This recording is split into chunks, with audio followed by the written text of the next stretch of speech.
Welcome to the Scratch Golfer's Mindset Podcast. My name is Paul Salter, and I'm a triple-digit golfer on a quest to become a scratch golfer. I'm also a high-performance mindset coach and credentialed hypnotherapist with 15 years of experience helping high performers from all walks of life get unstuck and unlock their full potential. Join me each week as I not only detail my journey, but make mastering the mental game of golf simple, tangible, and relatable so that you can overcome the mental hazards keeping you stuck in the proverbial bunker of poor performance.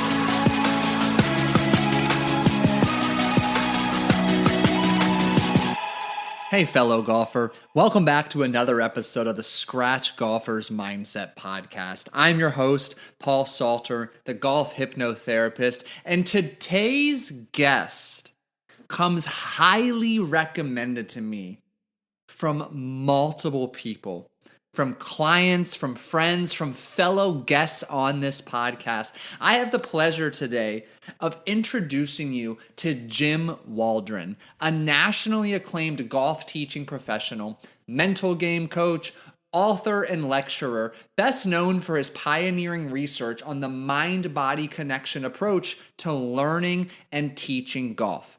In my own words, I would describe Jim as equal parts Buddhist monk, golf nerd, Zen Master, Yogi, and just downright cool dude. And it's this demeanor, this Zen, that he's been bringing to the course for more than 35 years to help his students play better golf and to do so fast. And he uses a variety of models, mental frameworks, teaching and coaching concepts and drills that are not commonly found on the course. So buckle up, prepare to begin absorbing and digesting a new approach to playing better golf, and help me welcome Mr. Jim Waldron to the show.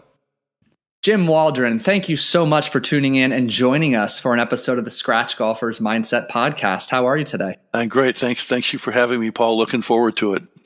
Absolutely. And hey, if your resolve and patience with the technical issues is any indication of how great this conversation is going to be, I am excited. So thankful we were able to work through that. Sure. Absolutely. Yeah. Let's get started. Let's dive in. And I want to go ahead and just set the stage. Who is Jim? What is his background, his experience? What do our listeners need to know about your unique gifts that you bring to the game of golf? Well, I'm 73 years old. I started playing when I was 10. My dad was a decent player. I think he got down to around 11 handicap, although he was like a +3 at putting. He practiced putting all the time. One of my early golf mentors was the former number one player in the world, Chick Evans. He's actually known more nowadays for his he started the Evans Caddy Scholarship Fund, which a lot of caddies get a full ride to college from. But from about 1910 to about 1920-ish, he was the number one player in the world. And kind of like Bobby Jones, he retained his amateur status, but he won all the major tournaments. So he was an influence. I got the bug really early. I knew by age 11, I started at age 10. But by the end of my first year, I knew I wanted to teach the game for a living. So I was lucky to be able to do that. I've been teaching full-time professionally this is my 30th year. I did it sort of part-time for 5 years prior to that. So total, almost 35 years in the instruction business. And I'm kind of fairly well known as being a pretty vocal critic of what I'll call traditional golf instruction ideas, concepts, the overall ethos. Mainly because it's a body-only approach. It's not a mind-body connection approach. So that's one of the distinguishing aspects of my teaching philosophy. It's always both mind and body. It's not mind only either. It's mind and body, right? So your body and your mind work together. They're two sides of the same coin. They're not separate. I had a strong early interest in classical Buddhist philosophy, particularly the psychological part, the mindfulness practice part. And, grew up in the Asian martial arts tradition. I started at age 11 with one of the world's leading Japanese martial artists as my first karate teacher. And that had a big influence on how I teach the game of golf. And that's kind of where I'm coming from. I see the incredible influence of how the mind affects the body in the golf swing and in the putting stroke. Yeah, absolutely. And let's dig into that a little bit more, Sure. because I know many of our listeners are coming from a background of body, feeling into their body as they're learning the ins and outs of the technical aspects of the swing. Help them better understand where and how does the mind enter the equation, and why do they need to give more time and attention to it?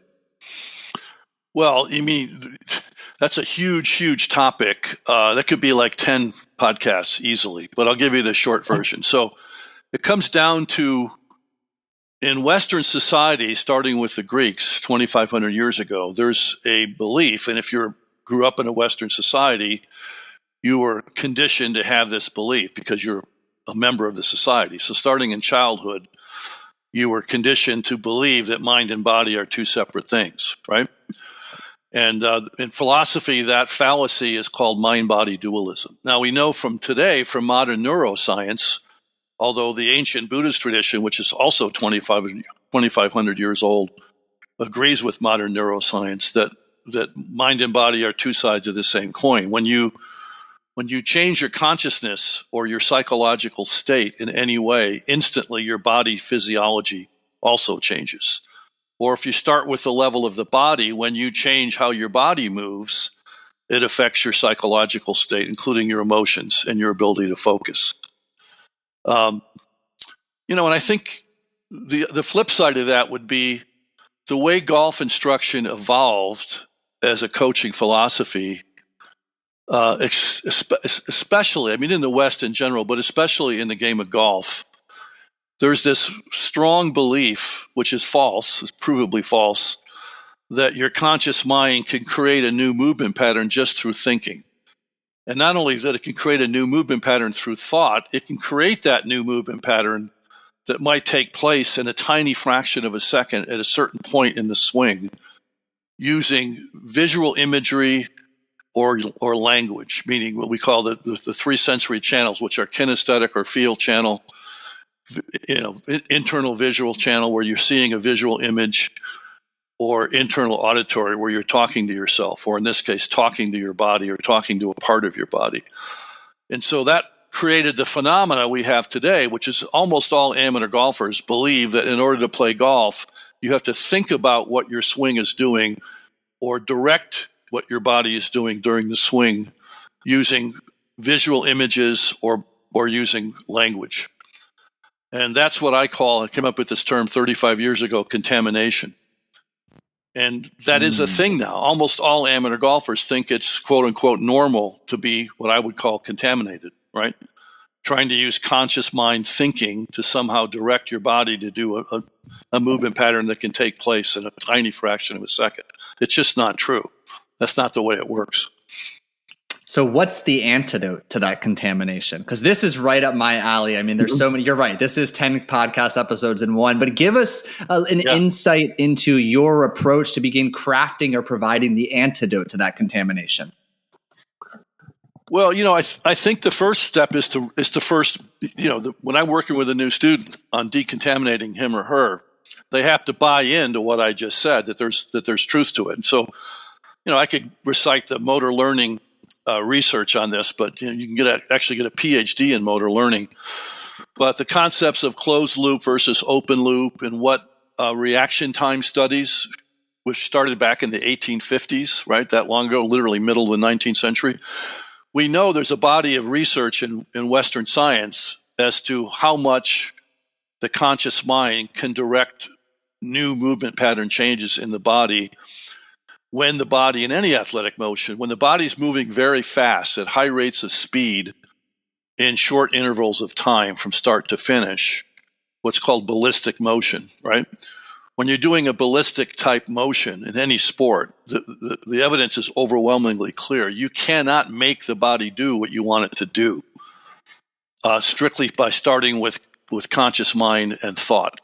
It's a much more sophisticated process than that. So once someone understands sort of philosophically, they buy in that why being contaminated is not a good thing. And by the way, it's not just that it's not successful in actually creating the new movement pattern. It's worse than that. It's not neutral. It's toxic, because not only does the new movement pattern not happen through a swing thought, but rather on top of that, your body flinches. And in my understanding of athletic motion, when the term flinch and yip are synonymous in terms of quality, but they're on a spectrum. So a yip would be a high intensity flinch, and a flinch would be a low intensity yip, right? So when you flinch, it disrupts your body motion, which disrupts your club motion, which disrupts impact, which causes the bad shot. So swing thoughts are not neutral. They're not only not positive, but they're not even neutral. They're toxic. They create bad golf swings. So it starts with that. And then I guess it begs the question, right? Well, then what's the alternative? And the alternative, there's a sophisticated system that I've created, which is partially based on how Asian martial arts are taught.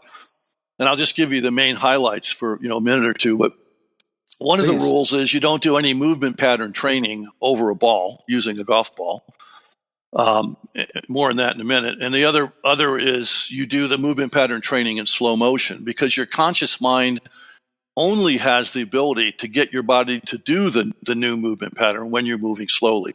As soon as you're moving at normal speeds, the only part of your brain that can actually get the body to do the new movement pattern is your unconscious mind, not your conscious mind. Yeah.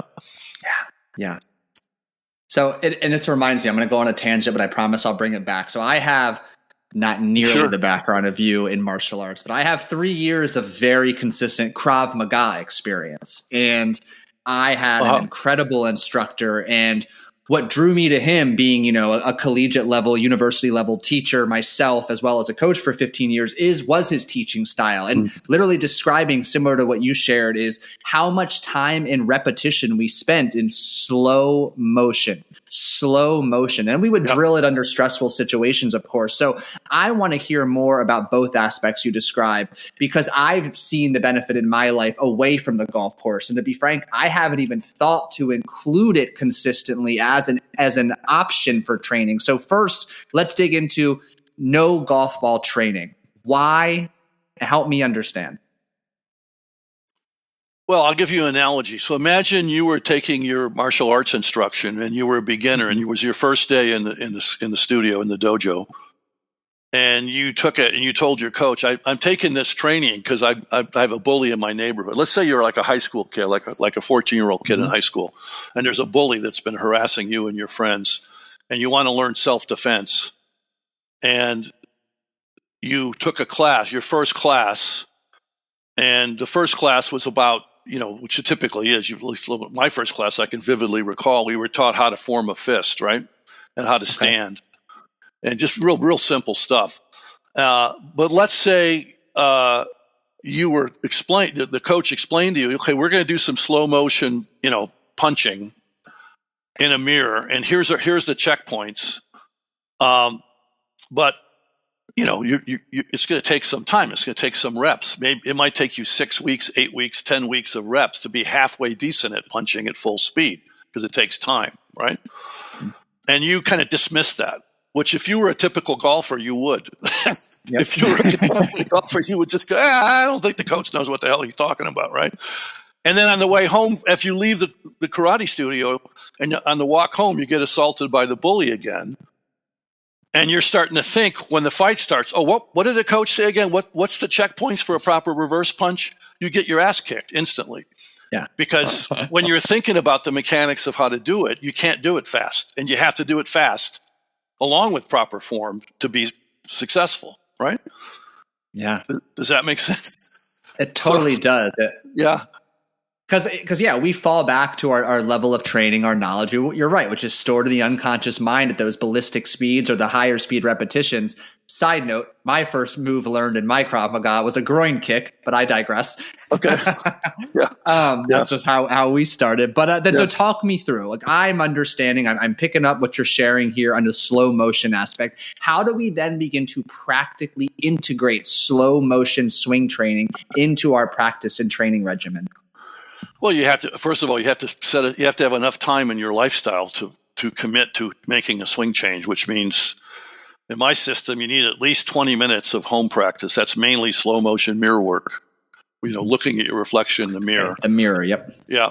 You have to know what that proper form should look like, which is the whole point of taking instruction. So what the goal of taking a lesson is to be able to remember what are the checkpoints. How are my body and club supposed to look when I'm doing the takeaway segment of the swing, for example, in slow motion, right? And by the way, slow motion, we have a definition, is 30 seconds for the entire swing from start to finish. And then we also have a slower speed called super slow-mo, which is 60 seconds. So again, you have to know what we call it the outer form, what you're supposed to look like with body and club when you're doing any of the 6 swing segments, right? We'll start with takeaway. So that's the starting point.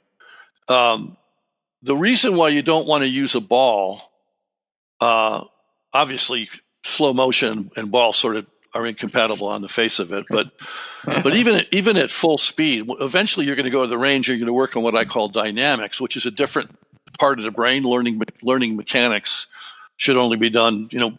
Also called movement pattern training is only done away from a ball in slow motion.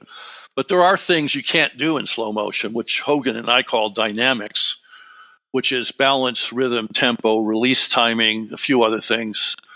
You can work on grip pressure. You can work on triangle pressure with a ball. But even when you're doing dynamic training, I don't want my students to put too much emphasis on bad ball flight results. And the reason why is if you're doing a balance focal point, if you're focusing your mind on a particular way that you learn from your coach to maximize balance, you could shank 5 balls in a row because of something else that's going wrong in your golf swing. And since you can only focus your mind on one thing and you can only work on one change at a time, you have to have the understanding that the golf swing itself is so complex, just at the physical side of things, not to mention the mental and the emotional dimensions, right? In other words, we have a physical dimension, an emotional dimension, a mental dimension, and all of those 3 main dimensions have various factors that can affect the quality of the ball flight. If you're only working on one thing, right? Yeah. So something else in your swing that's not right could cause you to shank the ball, would be an extreme example, right? So in other words, if you use the negative ball flight result as feedback, as soon as you have several bad shots in a row, you're going to start losing credibility in the change you've embarked on itself. You'll give up on it too early, right? And B, it'll affect your confidence too much. It'll wreck your confidence, right? Absolutely. So learning how to take negative ball flight results off the table I think it's a really important step, and it is a thing in other sports, right? But golfers are obsessed with that immediate gratification you get when you hit really good shot after really good shot. We're all looking for that sort of dopamine endorphin rush we get from going to the range and seeing those really good ball flight results. So that's the main reason why using a ball is counterproductive. That makes total sense. So then walk me through, like if my math is correct, we're getting 10 to 20 slow or super slow speed swings in a daily 20-minute session. We've got a mirror. We're well aware and educated on the proper checkpoints that we've learned from our coach, of course. And I guess I'm curious, in any words that come to mind, describe the intention. Like I hear, my peak performance brain goes to, this is a great example of deep work. We are just lost in the present moment, so focused. But where particularly is our focus as we're executing a 30-second swing? It's on your reflection in the mirror. Okay.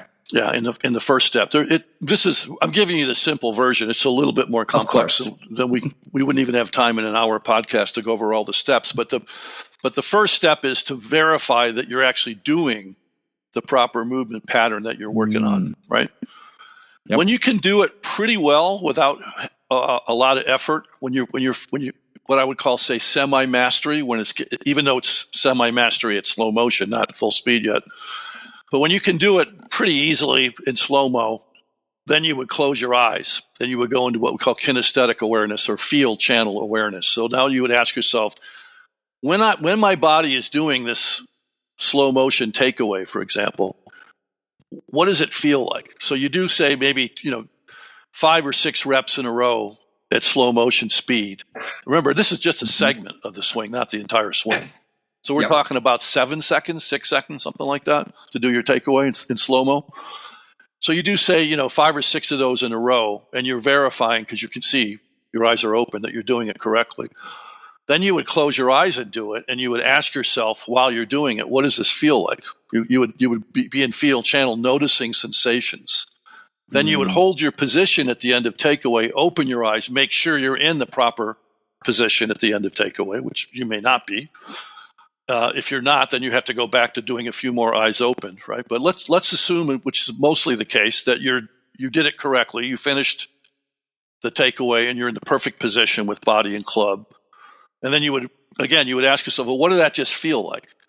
It felt like X. And then you would do it, the next step, you would do it your old way, the bad movement pattern way, the wrong takeaway on purpose with your eyes open to see yourself do it wrong on purpose.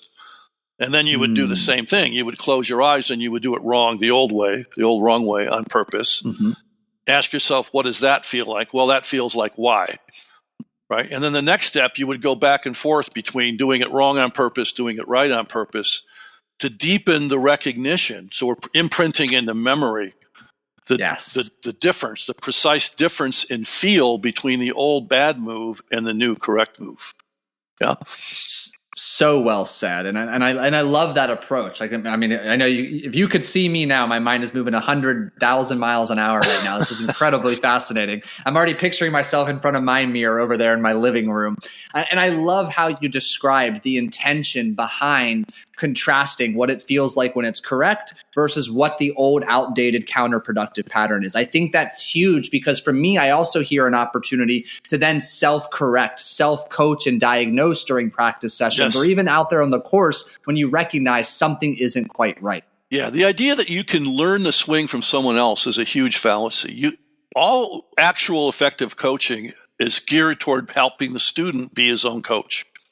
So in other words, the learning takes place only in the mind and body of the student, right? Yeah. So all instructional advice are just roadmaps to get you headed in the right direction. We'll call it headed north, in the right direction of the ballpark. But actually getting in the ballpark, that's a self-referential, not just self-referential, but it's sensory-based learning. Mm-hmm. And the visual sense, when it comes to actual normal speed, not slow-mo, where you're standing in front of a mirror looking at your reflection, obviously that's visual sense.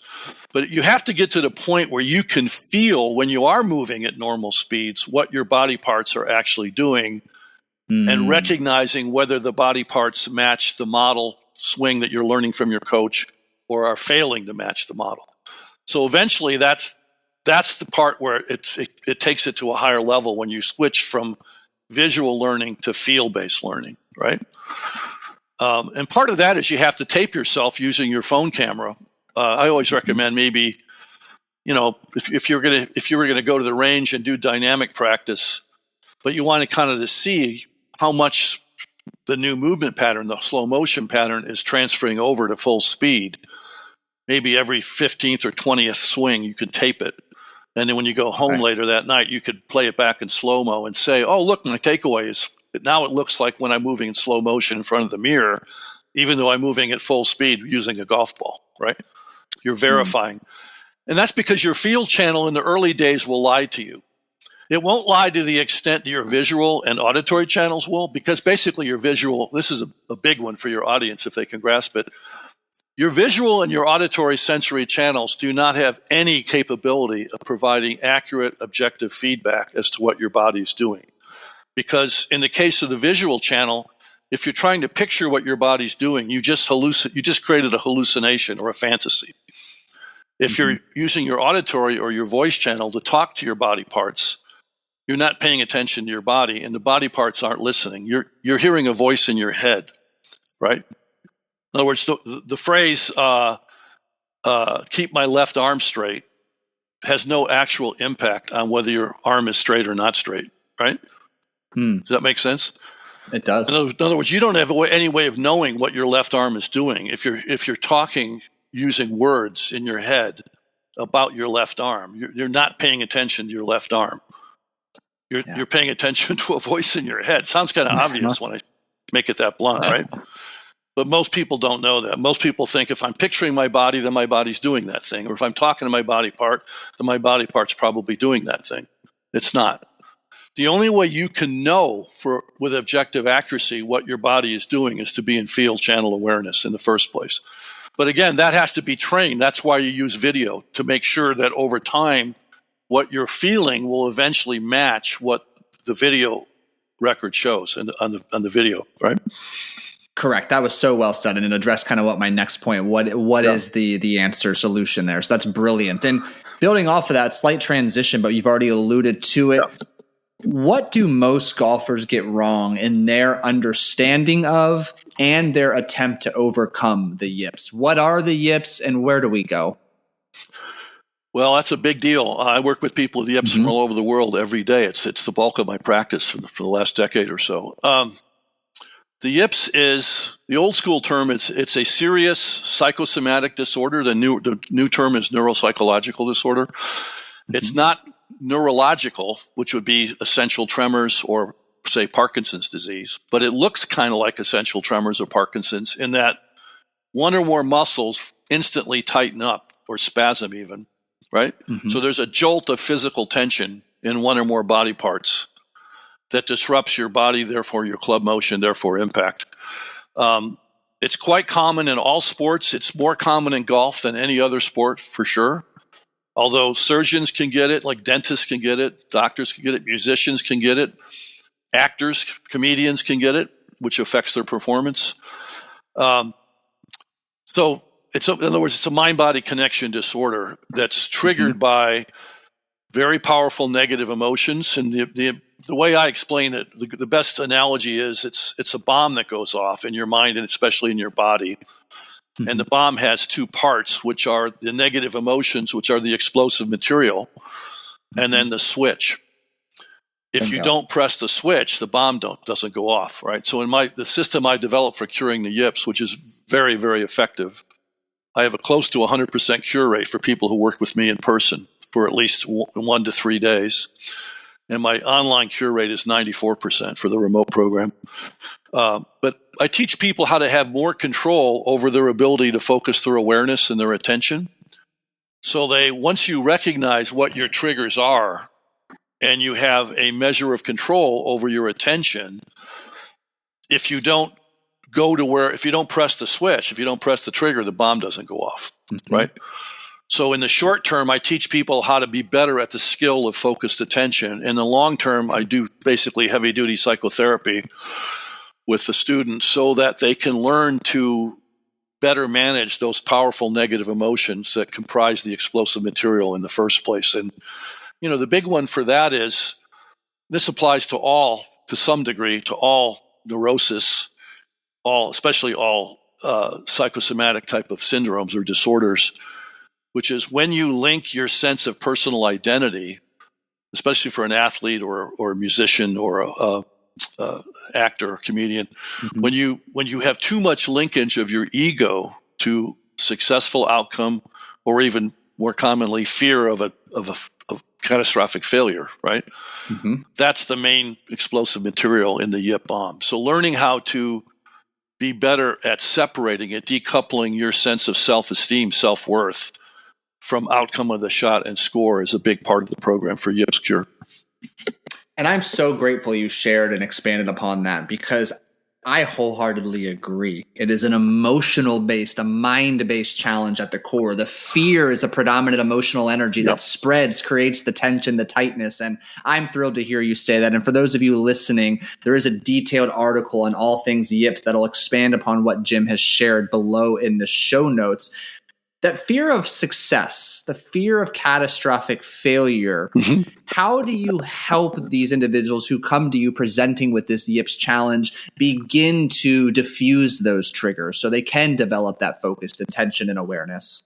Well, the learning to not trigger it is mostly, not only, but it's probably 80% classical Buddhist philosophy, and especially classical Buddhist mindfulness practice. And so I start with beginner level Buddhist teaching is mostly what's called samatha in Pali language, the ancient Buddhist language, which means the closest translation to English would be focused attention or focused concentration in a narrow mode, right? So you focus on one thing, and the beginner level I use exercise is you light a candle and you sit on your couch or your chair in a dimly lit room and set your phone alarm for 2 minutes, and you stay in external visual channel. So you stay on your eyeballs focusing on the flickering candle flame.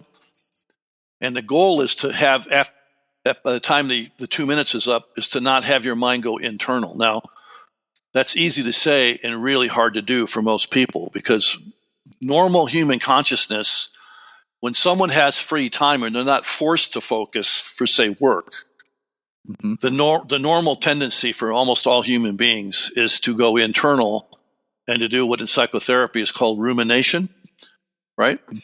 Where people basically engage with memories of the past, hopes or fantasies of the future, emotions, judgments. They basically daydream, for want of a better term, right? Yes. And so this exercise is assigned to eventually for what I call functionally switching off your private psychological state completely, because you're so focused on what the candle flame is doing. Yeah. That's the first one. Yeah, very practical, and everybody listening, easy access to a candle in a dimly lit room. I mean, this is a wealth of knowledge, and I hope you've already made time in your calendar to listen to this episode twice, because Jim is just sharing such great insight. And kind of along the same lines, Jim, we talk about focused attention, awareness, concentration. We've talked about the mind body. Talk to us about the need to cultivate, whether we call it emotional resiliency, I think you call it emotional state control. What is it? Why do we need it? How do we cultivate it throughout around on the course? Yeah, that's a great one. Well, back to what I just said with the candle flame. So think of it like this. One of my overarching principles when I work with someone with, especially with someone with yips, but even just someone who comes to me for mental game instruction, is it's called the principle of the two worlds. And so we have to start there, because if I just went off on some of the psychotherapeutic language regarding emotional state control, I think I would lose people. So let's start with the two worlds and then come back to the emotional state control. So in other words, to be able to manage your psychological state, both the mental aspect and the emotional aspect, it's important to understand a little bit about the nature of reality. So this almost goes more into epistemology, which is that branch of philosophy that talks about how you can know whether something's true or false. It gets into empiricism, what we can objectively recognize as true. So here's what the two worlds theory says. There's human beings coexist simultaneously in two different universes, two different worlds. There's the objective world, also called reality, meaning we live in a physical cosmos. Your body is an object that exists in the physical universe, right? And we can use our ability to be aware, our so-called consciousness, to focus our attention through one of our three primary senses, which are vision, hearing, and feeling. We can pay attention to the physical world around us, right? But we also have our own private psychological state or private psychological world or subjective reality, as opposed to physical world being objective reality, that we spend a lot of time in sort of hanging out throughout the day. So from the moment you wake up in the morning to the moment you fall asleep at night, most people, particularly if it's a weekend where they're not having to focus their mind somewhere externally for work, say, most people will spend a lot of time internal, paying attention to stuff happening in that private psychological world, right? So you can think of it as this. The objects that exist in the private psychological world are memories of the past, hopes and fantasies of the future, your beliefs about the world, your beliefs about other people, your beliefs about yourself, what you're good at, what you're not good at, anything you can imagine or fantasize about, and your emotions. All that stuff, those are the objects that exist in this private psychological state. By the way, nobody else has access to this. That's why I keep saying the word private, right? Only you have access to it. Now, from a purely objective, reductionist, scientific point of view, we can't prove that world even exists at all because you can't weigh it, you can't measure it, you can't photograph it, you can't X-ray it, right? You can't X-ray a thought, you can't weigh a thought, right? And yet we spend lots of time in this private world. So from a priori standpoint, certain truths are self-evident. It's self-evidently true that we have this private psychological world. Nobody listening to this podcast would disagree with that, right? Would you agree? I agree. Okay. So here's the cool part. The radical part, the next part is, which is the part that most people have never even considered, unless they're practicing Buddhist monks. One of the early discoveries of the early Buddhists, and I always say the Buddhists were the world's first psychotherapists and the world's first cognitive scientists, right? One of the big discoveries in Buddhism is that everything, without exception, everything that takes place in your psychological private world is functionally equivalent to dreaming. It's not real. So when you're hanging out in your private psychological space, you're dreaming. You're not fully awake to the present moment of what's happening, either in that private psychological space itself or in the physical world, because obviously you're not paying attention to the physical world at all when you're paying attention to your private psychological world, right? Think of it like that. So why that's important is people suffer from various types of neuroses, mild to moderate psychological dysfunction, not only because of what I'm going to say, but primarily because of this. Because they take those thoughts, those memories, those traumatic memories from when you were a kid, or a traumatic memory of the last 3 rounds of golf where you yipped badly. People assign credibility to those memories. They assign credibility to those emotions. Whereas if you ever had a dream at night where you were in a nightmare, and toward the end of the nightmare, you suddenly started to realize, wait a minute, this doesn't seem right. This can't possibly be real. And then you wake up, right?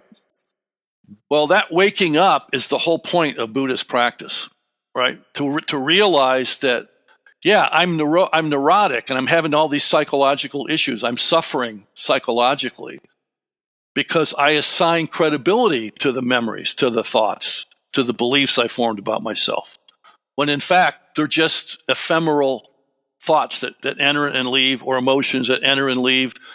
But people grab onto those thoughts. They grab onto the emotions. And I always say it's like your hands have super glue on them. So when you grab onto a negative thought to try to push it away, it sticks to you. When you grab onto a negative emotion to push it away, it sticks to you. If you grab onto a positive thought or a positive emotion, it sticks to you. So the goal of mindfulness practice is to stop grabbing in the first place and to set up a situation where your sense of identity is no longer identifying with the emotion, the thought, the memory. Yeah. I love that framework. And I've heard many mindfulness analogies, the leaves or the clouds passing by. I love the grabbing. It's the lack of grabbing, and that's super glue sticking to those thoughts. That's fascinating. So for the listener who's digesting this and thinking with a beginning understanding of what you're sharing, how do we begin to practically apply this on the golf course? That's a great question. So now that's the theory. So as far as emotional state control, in the Buddhist tradition, there's a saying, which is dealing with negative thoughts or just an overactive mentation or thinking too much is not that hard to fix. You can do sort of beginner level Buddhist meditation, it'll pretty quickly start to calm down an overactive mind. So they say that's like wrestling a kitty cat to the ground, not hard to do.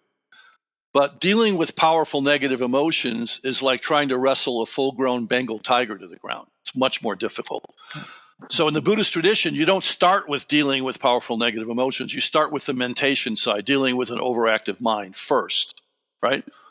And once you're able to calm down your mind, you'll automatically see a reduction in the triggering of negative emotion. So that indirectly it does help with the emotional stuff. But there has to be a point in time where you confront the negative emotions directly, right? Does that make sense? Yeah. Absolutely does. So it's more advanced. It's more of an advanced skill. Yeah. And what I'm hearing, and always please correct me if I'm wrong, is like so much of this work, we benefit from doing it away from the course because, I like to use the expression, and maybe this will align with you, the golf course has no shortage of physical hazards. We both know that, water, bunkers, and whatnot, but there's also no shortage of emotional and mental triggers. So doing the necessary work away from the course allows you to quickly diffuse those triggers in the moment to regain that focused, present awareness to focus on what truly needs to matter to execute the swing you need. Correct. Yeah, that's right.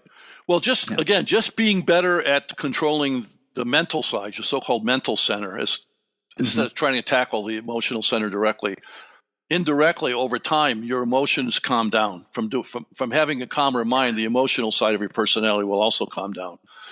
But in terms of dealing with negative emotions directly, one of the main principles, similar to with mentation, is the reason people struggle with negative emotions is because they get caught up in them and they identify who they are with the negative emotion. So, when you're having an emotional meltdown of any kind, people often describe it as being captured by a tornado. Like you find yourself inside this whirling mass of dark negative energy. Let's call it, anger, right? And it's almost like the anger is going to take you away. And so you lose control over yourself, right? And that's why learning how to accept that you're experiencing anger without any resistance is one of the sort of foundational principles. But I use that language precisely. In other words, when I get angry, most of the time, not all the time, as my wife will tell you, my experience is anger is happening, but I'm not angry. In other words, there's nothing that says you have to identify with the negative emotion. You can say, I'm experiencing anger, but I'm not angry, right? Because you don't have to identify with a thought, and you don't have to identify with an emotion. And again, that dissociation, in the good sense of the word, that sense of detachment, detaching your sense of identity from anything that's happening in your private psychological space, that's the ultimate answer. Right. And that sense of detachment happens automatically just from pursuing some form of daily mindfulness practice. That was incredibly well said. I really appreciate it. Anger is an example, because I'm sure from all of your experience, it's such a common emotional hazard we face on the course, many golfers face. Yeah. And just, you don't have to identify. I like to use the expression, you use tornado, I love. We get hooked, we latch on to these emotions, and we're just stuck in that negative, dark energy for so long. It's a choice. You don't have to go along with it. I love how you frame that. Yeah, you don't have to identify with it. And another way you can do that, so think of what I'm saying, or what I'm basically saying, to kind of dumb it down and make it real simple. What I'm telling people to do, what I'm recommending people do is, and this is not, it's becoming more accepted just in the last decade in the psychotherapy community, but it used to be considered heresy prior to about 10 years ago, right? If you want to improve your psychological health on or off the golf course, doesn't matter. Spend as much time as you can focusing your awareness on the physical world. And that includes having a conversation with friends. It includes doing things like hiking in the mountains or in the desert or on the beach, swimming, engaging in sports, playing music, not just listening to music, playing music, doing something proactive where your focus goes completely away from your private psychological space and toward the actual physical world. That's the quickest way you can get to a more healthy psychological state. And that means on the golf course, don't go internal, stay external. When you're walking between shots, which is where most of the self-sabotage in golf happens. When you hit a bad tee shot, for example, let's say you hit a bad tee shot in the trees and you got this, like a 3-minute walk to find your ball. And what most golfers will do is they'll go internal and start beating themselves up over the fact that they screwed up their tee shot, right? Right? And by the time they find the ball, they're in a bad psychological state, both mentally and emotionally. Their mind's in chaos, and they're starting to get frustrated or angry or depressed or whatever, right? So now you've increased the probability that this next shot will also be badly hit, right? Yeah. But you don't have to do that. You can focus your senses, primarily your visual sense, on what's happening in the external world during that 3-minute walk. You don't have to go inside and see where, how and ruminate about how badly you're scoring, where I am relative to par. You don't have to create that ego drama. You have a choice about that. You can stay external in the walk between shots, right? Outstanding. Absolutely. Like I like to use, I'm curious to get your strategies and advice here. Like when I coach through it, and I coach myself a lot on this, is rapid, passionate acceptance. Okay, the shot it happened. I get curious. Why did it happen? I store that away. And then I try to find 3 different things in nature on that walk. Yeah. What can catch my visual attention? I'm curious. What do you recommend to help keep people out of that internal world and focused on the external world? Well, yeah, it starts with understanding you have 3 primary senses. And that if you think of consciousness as a beam of light coming from a flashlight, right? So consciousness is a thing unto itself. And you can use that flashlight beam. You can focus it through either your visual sense, your auditory sense, or your kinesthetic or feel sense. So the easiest way for most people is to focus visually, because there's more data than feel or auditory. So and this is part of what I call walking meditation, which is the second mindfulness practice. You can do our walking meditation protocol, which I want a student to do daily, like walking around their neighborhood for at least 15 minutes, right? You can do that on the golf course, which is where you pick an object to look at for only 2 to 3 seconds max, and simply notice the size, color, and the shape. Now, when I say notice, I don't mean going internal and naming it. I want you to stay external. Just visually notice the size, color, and the shape. And then pick another object, notice the size, color, and the shape, and just keep doing that. And doing that will allow you to keep your internal psychological state, what I term functionally turned off, or so deep in the background of your awareness, in a sense, it's not even there. Because you're using, in this case, your external visual channel to pay attention to objects in the real world.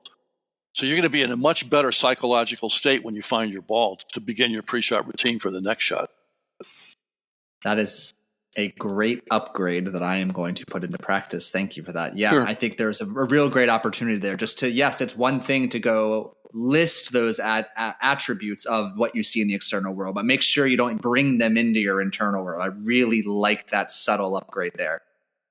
Yeah, I'm always coming back to the 2 worlds theory, because remember that the default is people spend so much time in their internal world. There's a conflation, and they get the 2 worlds kind of mixed up as if they sort of like commingle. They don't. These are completely separate aspects of human experience.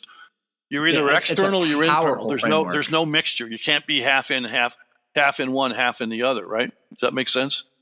It totally does. I love that framework. I'm learning a tremendous amount, and I'm curious here. I'm gonna pivot our conversation a little bit here. If you could have a gigantic billboard with anything on it positioned on the golf course for every golfer to see, what would it say? Oh, that's an easy one. And I'll refer you to. Are you familiar with Aldous Huxley, the British philosopher and novelist? The name, but not his work. Well, have you heard of the book Brave New World? Yeah, that was a famous book that came out in, I think, 1958 or 59. Science fiction, dystopian science fiction novel. Well, his last book was called The Island, and it's about a utopian community in an island basically off the coast of Sri Lanka called Pali, Pali. I mentioned that's one of the 2 ancient Buddhist languages, the other one being Sanskrit. Yeah. But in that utopian community, which was local people, local islanders with some wealthy British and American expats, they founded a utopian community there. And so it was Huxley's vision of what a utopian community would be like. And to answer your question, they trained the local mynah birds to say the phrase, "Attention, attention. So wherever you went on the island, wherever you were, there were like thousands of these minor birds that have been trained. You're constantly being reminded to pay attention, to be external, to pay attention to the external world. That's what it would say. It would say attention. Yeah. I love that. Yeah. I love that. That's so neat.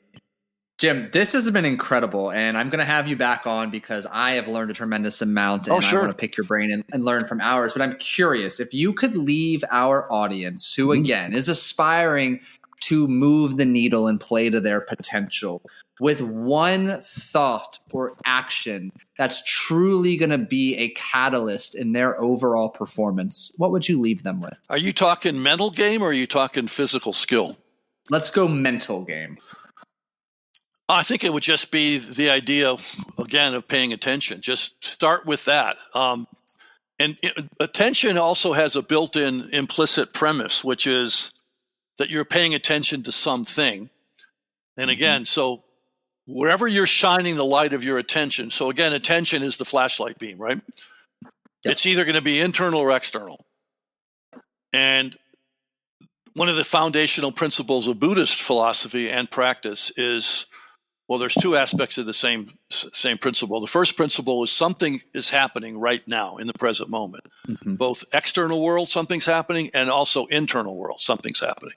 So step one is to pay attention to what's happening, right? In either of the two worlds, whichever one you choose to focus on. Pay attention to what's happening right now. And the second step is with zero resistance, meaning an open heart and an open mind. Don't resist what's happening, even if when you do the first step and you pay attention, the paying attention is causing you some form of suffering or discomfort. Be willing to be uncomfortable. Be willing to suffer a little bit in the short term. Because I'm going to dig into that real quick. So you say observe with zero resistance. How or where do the words lack of judgment or curiosity, non-judgmental curiosity, come into the equation? Yeah, that's kind of a byproduct. When you're paying attention to what's happening with no resistance, right? The no resistant parts means not judging, because judging is a form of resistance, or it's a form of maybe resistance would be too strong. If you're judging in the positive, it's still judging. you know what I'm saying? One of the interesting things that the Buddhists discovered, one of the essential characteristics of the normal mind is a mind that craves. It's called craving. And Buddha, if you translate it from Sanskrit or Pali to English, it's called craving. So meaning there's what we call the attraction-repulsion dynamic. When you do a lot of sitting meditation, you'll quickly realize that your mind is always, again, reaching out and trying to grab onto pleasure or security or comfort. And it's trying to reach out and push away insecurity, pain, discomfort, right? And that's so craving is a form of resistance, right? So acceptance means deeply accepting the reality of the present moment, both mentally and emotionally, even if that acceptance of the present moment creates a initial surge of let's call it egoic-based suffering. In other words, when you pay attention to a physical pain that you've been ignoring and you start to focus on it, it tends to get worse in the short term, right? Does it make sense? The same thing with psychological suffering. When you first start to pay attention to the mechanisms that your mind is doing automatically, spontaneously, that are causing you suffering, in the short term, the suffering appears to get more intense, right? Which tends to create people not wanting to do it. So what's part of this whole process, you have to be stoic enough to realize, all right, I may learn things about myself that are kind of unpleasant. I may discover things about myself in this process that I might find out I have a dark side or a narcissistic side or an angry side. What Jung called the shadow, or what Freud talked about, the darkest recesses of the unconscious, right? You may discover things that don't match your current self-image. And you may see those things as sort of a threat. But that's what I'm saying. So this is the process of doing this type of practice, whether it's from a psychotherapeutic standpoint or a spiritual practice from any of the major religions or a Buddhist mindfulness practice. It all comes down to the same thing. You have to be willing to accept that there's going to be some parts of this early on that are not going to be comfortable or fun, right? I'm so grateful I asked that question because that answer had so much depth and wisdom to it. Yeah. Thank you so much for sharing that. I'm curious, where can our listeners go to learn more about you, to learn from you, and to work directly with you? Yeah, that's easy. Just my website, which is balancepointgolf.com. Balance with a B. Yeah. Perfect. And I'll drop that in the show notes, of course. Well, Jim, this has been an absolute pleasure. Thank you so much for joining me on this episode. Well, thank you, Paul. It was some great questions. I really enjoyed it. It'd be fun to come back. Yeah, absolutely. Oh, yeah, we'll make that happen. And for those of you listening, thank you for tuning in to another episode. I have an imagination you learned an incredible amount from Jim, and I'm going to ask you to do a favor on behalf of Jim and I. Share this episode with a fellow golfer and make it a point to go back and re-listen an additional time or 3 because there is so much wisdom that you will benefit from hearing multiple times. So share it, listen to it again, and if you haven't already done so, taking 30 seconds to leave a genuine rating or review on Apple Podcasts or Spotify goes a long way and is greatly appreciated. Have a fantastic day. Hit them straight this weekend, and we'll catch you in the next episode.